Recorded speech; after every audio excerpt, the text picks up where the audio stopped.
Surat district credit એસોસિએશનના પ્રમુખની ધરપકડ કરી લેવામાં આવી છે। સુરત ઇકોસેલની ટીમે કન્હૈયાલાલ કોન્ટ્રાક્ટરની ધરપકડ કરી। કરોડોની ઠગાઈ અને બોગસ દસ્તાવેજના કેસમાં ધરપકડ કરવામાં આવી છે। 82 વર્ષના કન્હૈયાભાઈ પર સગા સાથે છેતરપિંડીના આક્ષેપો લાગ્યા છે। બોગસ પાવર ઓફ એટર્નીથી મેળવી હતી કરોડોની લોન ભરપાઈ ન કરતા તેમના સગા મુશ્કેલીમાં મુકાયા હતા। આ સમગ્ર મામલે વિશ્વાસઘાત અને ઠગાઈની ફરિયાદ નોંધાઈ હતી। સુરત ડિસ્ટ્રિક્ટ ક્રેડિટ એસોસિએશનના પ્રમુખ પણ કન્હૈયાલાલ કોન્ટ્રાક્ટર છે। તેમણે બોગસ પાવર ઓફ એટર્નીથી 2.92 કરોડની લોન મેળવી હતી।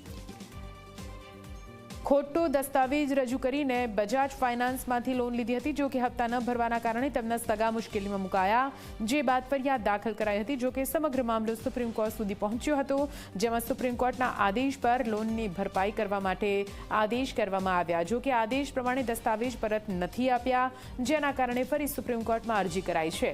સુપ્રીમ કોર્ટે વચગાળાનું રક્ષણ રદ કરીને મોટો ઝટકો આપ્યો, જે બાદ હવે ઇકોસેલની ટીમે ધરપકડ કરી છે।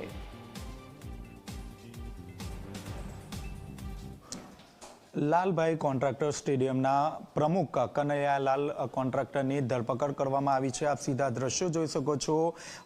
ઇકોસેલ દ્વારા જે કન્હૈયાભાઈ કોન્ટ્રાક્ટરની જે છે તે ધરપકડ કરવામાં આવી છે। થોડા વર્ષો પહેલાં Kanhaiyalal કોન્ટ્રાક્ટરે bogus power of attorney બનાવીને બજાજ ફાઇનાન્સ નામની જે બેંક છે તે બેંકમાંથી રૂપિયા 2.92 કરોડની જે લોન છે તે લોન લેવામાં આવી હતી, પરંતુ લોન લીધા બાદ જે હપ્તા છે તે હપ્તા ભરવામાં આવ્યા ન હતા। ત્યારબાદ જે રીતે બોગસ પાવર ઓફ એટર્નીથી જે લોન લીધી હતી તેનું ભોપાળું બહાર આવ્યું હતું અને ત્યારબાદ તેમના જ ભાઈના જે પરિવારજનો છે તેમના દ્વારા ઇકોસેલમાં ફરિયાદ નોંધાવવામાં આવી હતી। સમગ્ર બનાવને લઈને ઇકોસેલ દ્વારા તપાસ હાથ ધરવામાં આવી હતી। જે દરમિયાન તપાસ હાથ ધરવામાં આવી રહી હતી તે દરમિયાન જે કન્હૈયાલાલ કોન્ટ્રાક્ટર જે છે તે સેશન્સ કોર્ટ, હાઈકોર્ટ અને સુપ્રીમ કોર્ટ આ તમામ જે કોર્ટ છે તે કોર્ટમાં ગયા હતા, પરંતુ તેમના જે જામીન છે તે જામીન જે છે તે મંજૂર થયા ન હતા, જેને કારણે સુપ્રીમ કોર્ટ દ્વારા 6 અઠવાડિયામાં લોન ભરપાઈ કરવા માટે તેમને જણાવવામાં આવ્યું હતું। લોન તો ભરપાઈ કરવામાં આવી છે, પરંતુ જે દસ્તાવેજ